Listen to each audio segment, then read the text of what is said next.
I keep my circle very small because of what I've been through. Although I'm not afraid to go to a support group or a women's group, because and it was actually a time in my life where I was at my lowest that I felt like this is my only option. Like, I have to pick myself up.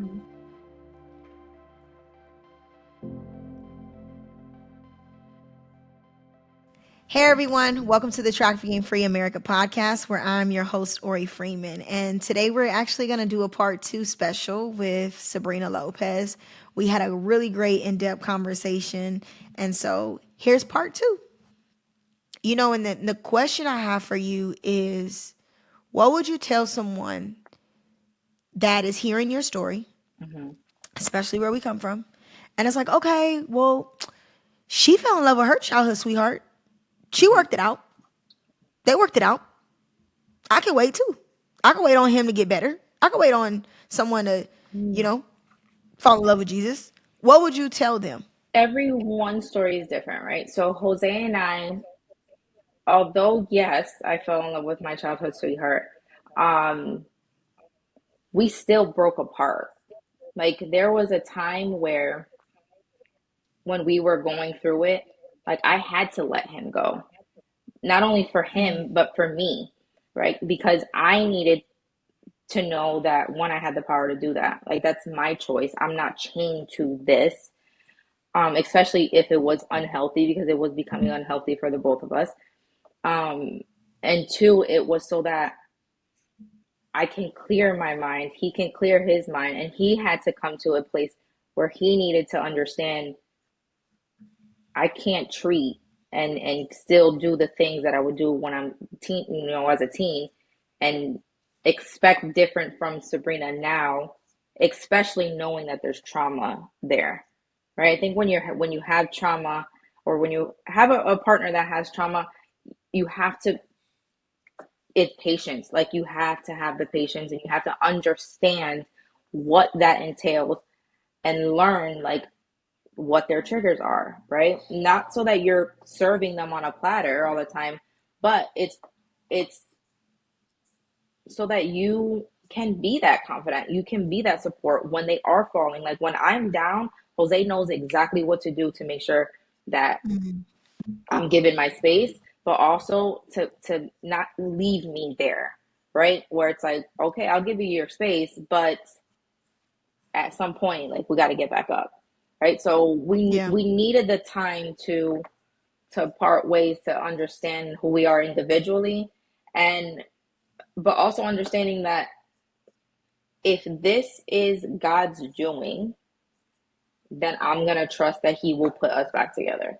If this person is for me and this person is designed for me, then I'm gonna trust that He's gonna put us back together. Because it didn't that happened to us twice, right? Jose and I knew each other from, way back when, because his family and my cousin, they have a family together. So I've known of him. Like, we would see each other. Then, you know, um, everything happened with me. We rekindled again. We together. We had our kids. We're married. We then separated. So God kept bringing us back together, and I had to be okay with the fact that right now, I need space. Lord, you take the wheel. If this is my person and this is what I need to be, then you tell me, or reveal yourself to me, right? And those were my constant prayers. And while we were separated, I remember Jose this man prayed to the point that I was like so frustrated with him, because I felt like he was weaponizing the Bible to get me back. But it wasn't, right? I was still just stuck in my ways, where I was just so angry, and the Lord didn't soften my heart yet, but He knew exactly what He was doing. He knew that, this relationship, this family was worth fighting for, and He was just going to allow God to let him, do what He needed to within our relationship. So when I tell you that he prayed, I would get Bible messages, I would get prayers sent to me, I would get it all. But it was something in that day where I was like, I'm telling you, I could not, like, I literally couldn't even pick up the pen to sign the paper, because it was like I felt like the Holy Spirit was just telling me, absolutely not. Yeah. Absolutely not. Like, what are you doing? Yeah. What are you thinking? So Yeah. it's just one of those things. You just have to understand that, space is needed. Um, Hmm. but while you're going through these things, you have to pray. You have to pray. Like, Lord, is this for me? Reveal yourself to me. If this marriage is of you, right? Like, I need you to show me, but also understand that you can't control anybody. Like, that is not your job. You can't change Yeah. anybody. You And you can't know control what? anybody. Girl, you know how many times I've prayed and be like, God, is this the one? He'll send a big old billboard. No. Like, run.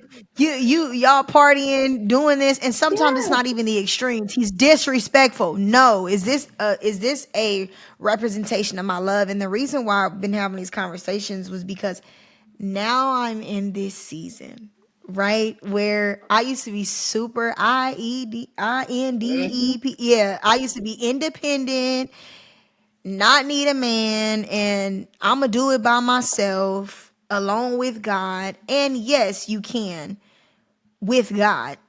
That's it, with God. But because you can't do it without him. right. But I'm now ushering into this season being engaged where I understand why there is a longing as a woman, especially after what we've been through with men, after what an exploiter has done to us. Hmm. There's a longing for companionship because the natural design and the only order of a man and a woman, female and male, to be together, and the power that it does hold. Now, it's not to say that is everybody going to be married? Probably not. You Right. know, but what I do know that is, girl, it's hard. Yeah. It ain't like, oh, I got my person and I'm good. No, God is producing fruit in me. Like, yeah, you wrong. You have a nasty attitude. It's Yeah. stuff that God is using it as a mirror, as a reflection of these are the things that you need to work on, not only for your covenant, but for you.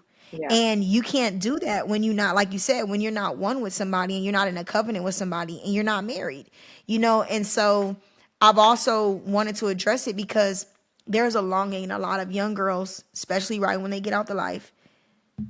They be boy crazy. They be boy crazy, Hmm. and they don't have the foresight the way that we do now because we're older than them. Right. Of like, girl, you are 14 years old. You're Right. 14. You don't. I literally just had to tell my bonus kids because Evelyn, her life is different, right? She's grown up in the suburbs. She is growing up in a two-parent household. Hmm. Well, soon to be two-parent, but she still has her father and mom. She don't know what it's like to live in the hood. She don't know what it's like to have to ride on a bus with mom 5 miles just to get to a laundromat. We got a washer and dryer in here, and I know that sounds crazy to some people, but it's real. Yeah. It's real.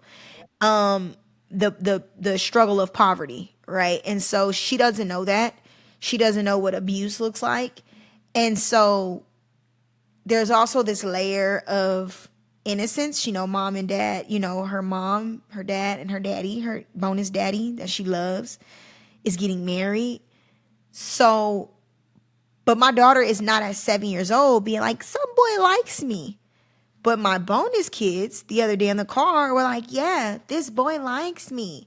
And yeah, he said that he liked both of us. And it made Uh, it made my skin crawl yeah. because I know that they've been exposed to trauma. I know that they're attaching that to love and validation and the Yeah. shame that they really feel and the rejection that they really feel. They're tying that to what love is. And I'm like, no, absolutely not. It Yeah. just made my skin crawl. And of course, I had to respond in a trauma informed Yeah. way. But I was like, babies, we don't need to be thinking about relationships, liking somebody right now, although it is natural. It is your natural, because I don't want to lie to them because I don't want them to not think. I said it's natural for attraction for a male and a female. I said, but right now at 7, 10, and 8, we don't have to think about those things. You're going to have a long time to do that. Trust me.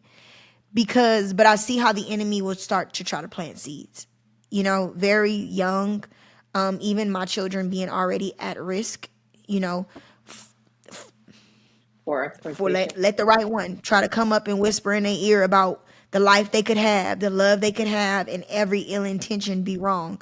Yeah. So it's my job to plant seeds of one, courage, but also wisdom and love and empowerment, like to let them know that, and also help them understand they also have a choice too. I've had to explain to them with some of their behaviors, like if I got mad though at my other one the other night because she did something and I took away the clothes that I had just bought. Like I bought like more like fashionable stuff, not something she needed, but fashionable stuff. Hmm.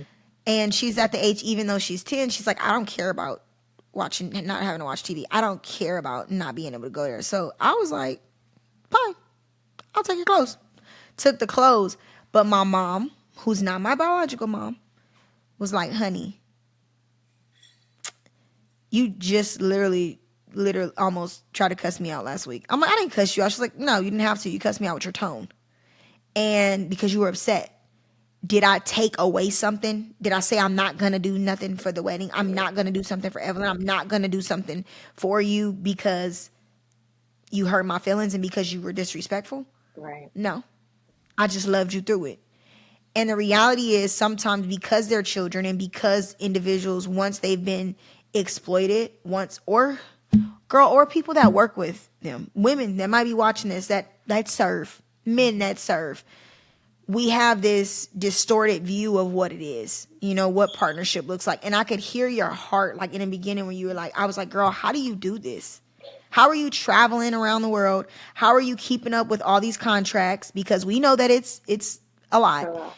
How are you doing that? And you were like, girl, my partner. You like, I wouldn't be, because girl, I'll be like, I was meant to do this by myself, raising these kids and doing it. And if somebody doesn't have a partner in their waiting season, what are other healthy options for them?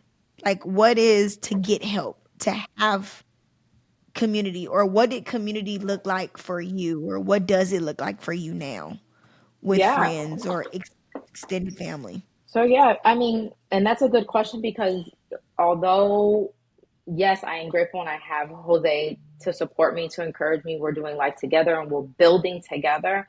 For those that are in there waiting, that support is still there, right? There are church groups, there's, men's groups, women's groups that will do the same thing. I know the church that I go to, it's huge, but they have a oh my gosh, what is the group called? Because I went, it's a motherhood group, right? So I walked in there one day because I'm like, okay, motherhood, it's meant for like just mothers of all ages. And I have never seen so many pregnant women in one group in my life that I was like, okay, but they're in different seasons. Some were ready to pop, some had, toddlers in the other room. That some of the church members were also babysitting those children so that these moms can come to this group to be in community with other moms so that we can all come together and support each other. And it's Mm-hmm. literally was just a group of, oh my gosh, I just need a minute to breathe. I just needed to be with, people my age, because it was all ages, right? People my age that understand what it is to raise children. And they were in all walks of life. Some, had, unfortunately they miscarried, but they still had that promise of the Lord in their heart that, hey, one day I am going to be a mom. So they were still, we were still wrapping and supporting them. And within those groups, you develop personal relationships so that if you do need to travel or do something for your job, these women, these people that are serving in the church, they are there to be like, I got you, let's do play dates, let's have coffee, let me help, Mm-hmm. be that village that you need to raise these children. So you're never alone. I think it's just the mindset that people have. You don't have a partner, you don't have a man, that you think that the help is not there, or you don't have, your family dynamic is messed up, so you think that the help is not there. You're just looking in the wrong places, right? If you're going to look into places where you have these friendships that are sketchy, you can't rely on these sketchy friends to come through for you when you need support or you need a babysitter, or you just needed time to breathe, right? You go to the place where Christ tells you to go. Go to the church. That's what it's for.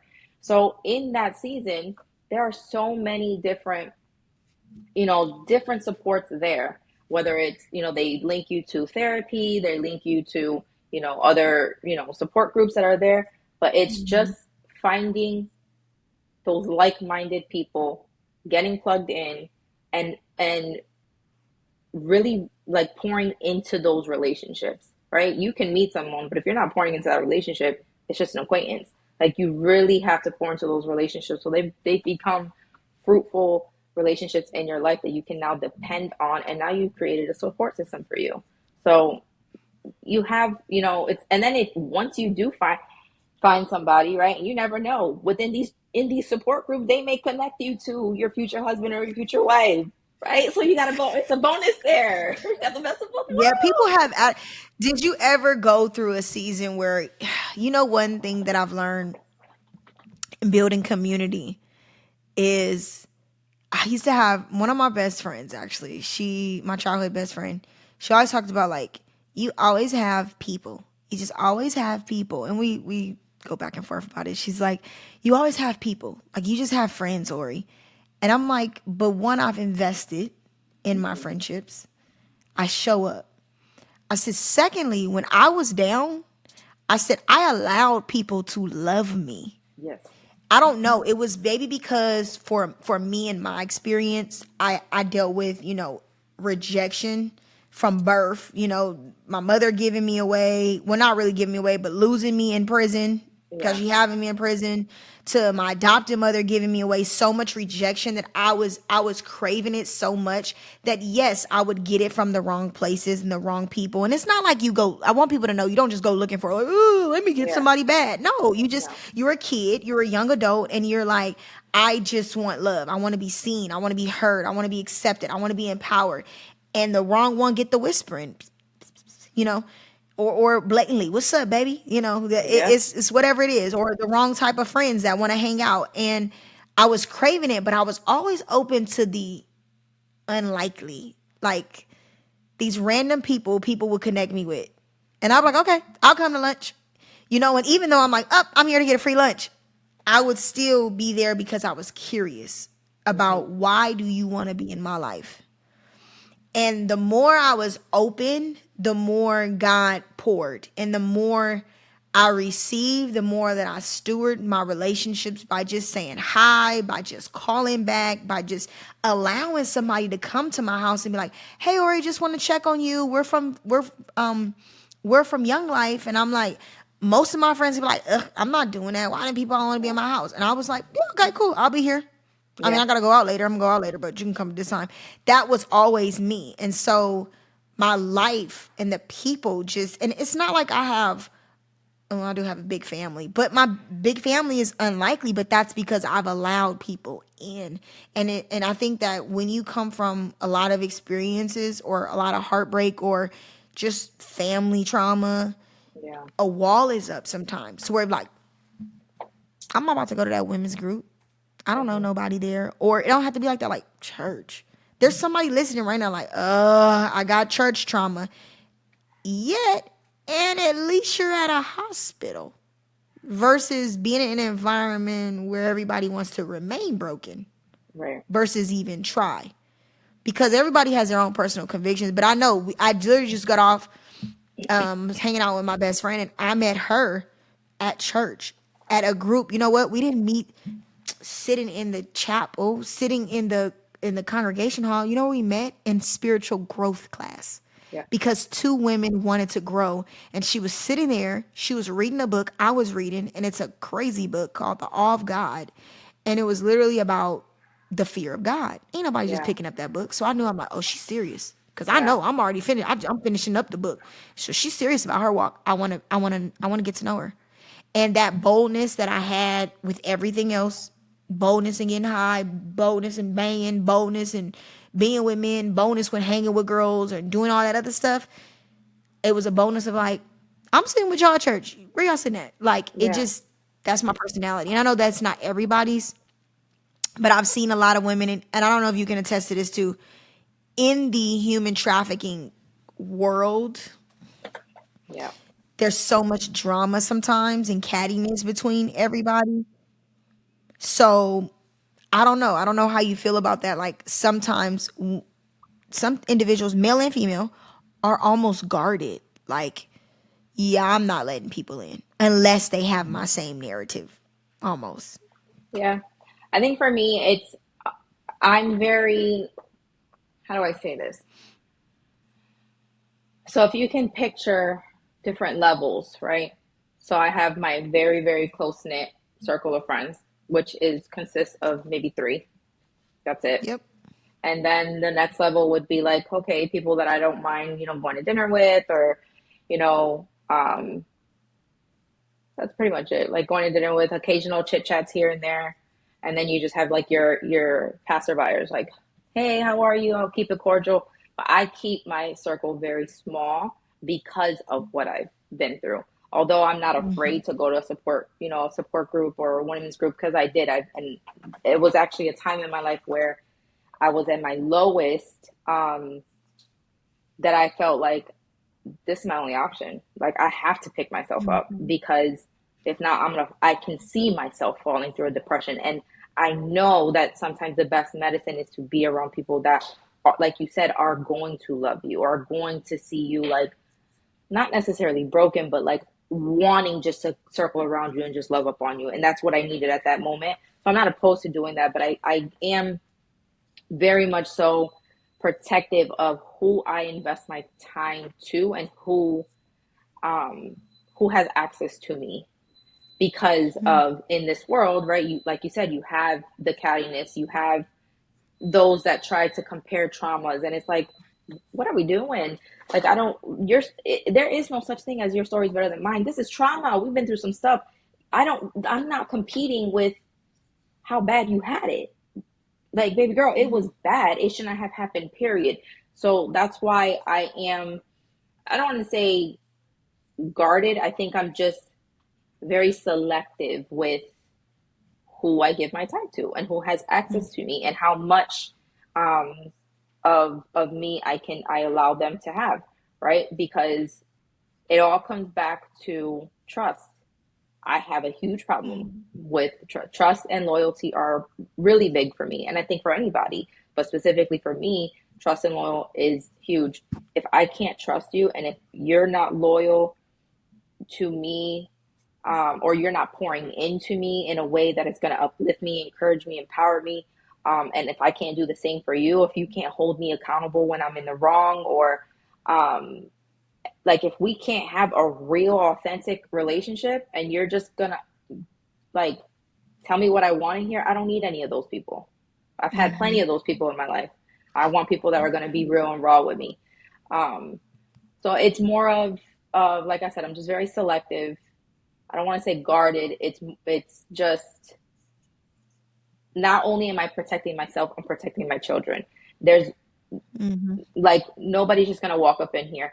My home has been something that my husband and I have built, that is our peace sanctuary. So I can't just let anybody in this house.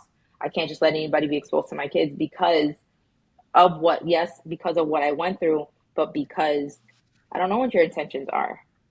Yeah. Um, and sometimes it's unfortunate that people just kind of want to be like nosy, and want to see like how you live. And so it's like, in with my friendships, again, I'm very, very, it's a very small circle. And then with, like, outside in the world and the work that we do, it's one of those things where I'm always going to be respectful. I have no problem talking to anybody, but I'm not here to compare traumas. There's no such thing as, Yeah. your story is better than mine or worse than mine. That just sounds crazy. But I am going to show up authentically me all the time. Like, you will never get another version of Sabrina. What you see is what you get. Like, this is how I'm going to show up. Sometimes I have to be like, hey, listen to my heart, not my words. Or I may have to apologize for something, but you're going to know, you're Yeah. always going to get me. And that's Yeah. okay. And that's okay, because I've learned that I'm not staying quiet anymore. Like, silence is the enemy, and that's how I equate that. So I'm gonna advocate for myself. I'm gonna make space for myself. My voice deserves to be heard, and I'm always going to be respectful, but you're not going to shut me out. And that's kind of how I've been living my life and managing this human trafficking world, but also within my friendships too. Um, so it's been it's been tough because you lose a lot of people that you thought were friends, and that it's Mm-hmm. hurtful because then you grieve those relationships. And I've had seasons where I've grieved many relationships, but I'm learning now that for the select few that are in my life, I cherish those relationships so much, and those are like my sisters, right? They're so important to me Yeah. that I would trust them with my kids. I would trust them in my home. I would trust them. My husband has a great relationship with these women too, so that means so much more Mm-hmm. to me than anything else because normally you don't ever hear that. You don't hear that. Are you trust that girl around your man? Absolutely, absolutely, Oh yeah, yeah. and it takes a Yeah. very, I very select few that we can say mm, that. But it's because I've poured into these relationships and we've, built solid relationships where, man, these women are just awesome people in my life. They definitely encourage, hold me accountable. They pray over me. They're there for my kids. Any chance that if I were to call any of them right now and say, hey, I need you, they'll stop what they're doing. They'll come right here. And that, and yeah, vice versa. And those are the types of relationships that I want in my life and I look for. yeah. And that's what it's about. It's really about, I've had to learn that never forget. My therapist told me, she was like, I want you to, and it happened, girl. I was 22, 21 or 22, and my therapist asked me, I want you to think about all your friends right now. And she said, by the time you're 25, those friends are going to go down to, no, she said, by the time you're 24, 23, your friends are going to go down to three or something like that. Mm-hmm. And she said, I want you to think about a friend, think about the worst possible thing that could happen to you. The worst possible thing. And of course, I'm like, oh, you don't want to think about your kids passing, but I thought about my dad, thought about Jim, and I thought about one girl. And literally, when he died, when I moved to Texas, that one girl was on her way here to just come see us for my baby's birthday. And I was on my way out because my dad had just died. And I was like, oh, well, I'll catch you next time. She was like, no, we're still coming to sit with Evelyn and take care of Evelyn while you go bury your father. And we'll be here when you get back. And it just was like, when you talk about community, you talk about people showing up, even with my wedding coming up and having the women standing beside me that I know. And it's different seasons, right? Do I talk to all of them every day? No, I Right. probably talk to a couple of them every day. The other ones, I know they there. When I have had spiritual depression, my girl sending me a book and showing up like, like, yeah, there's a book on it and this is how you're feeling. And it's special, but like you said, my mom talked to me about having that three ring circle. Well, it was Leah actually was talking about the three ring circle of your inner, your next layer and your outer layer, Mm-hmm. because you'll think you can't put your parents and all that in that core, like they're your Yeah. family, but that core is your friends, like that are your girls. And it just, like you said, it's a gift. I admire your, one of the things you brought up early, I could hear it too, was not only your marriage but being a mother, Mm, because not everybody responds the same way when they have children, yeah. and I know because I've also had that response when I had my daughter. I wanted to break it. I wanted to change things, Yeah. so I'm just grateful that you said yes to coming on here today. And I'm being honest because you didn't have to. You could have told me no, Yeah. but I'm grateful because I learned a lot today, and I've also learned a lot about you. And so it just, yeah, I'm really grateful to Well, be able thank to talk to you. you. Thank you Yeah, for and be able to, having me. Thank you yeah. for having me. It Well, was a joy. It's always fun to, just sit and just dish out, how because I yeah. that question, how do you guys do it? We get asked that time and time again. And right off the rip when I if I think, quickly, I'm just like, I don't know. I don't know how we do it. But as you sit and think and you have conversation, it's just like, wow, it's one, God, and two, just having a good partner, but then also teaching my kids how to be active members of a functional family, right? Everybody has moving Mm-hmm. parts. Everybody has a job in this family.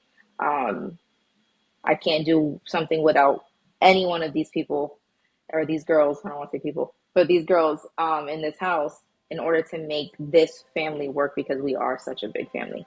So it's a lot. It definitely takes a village. That's for sure.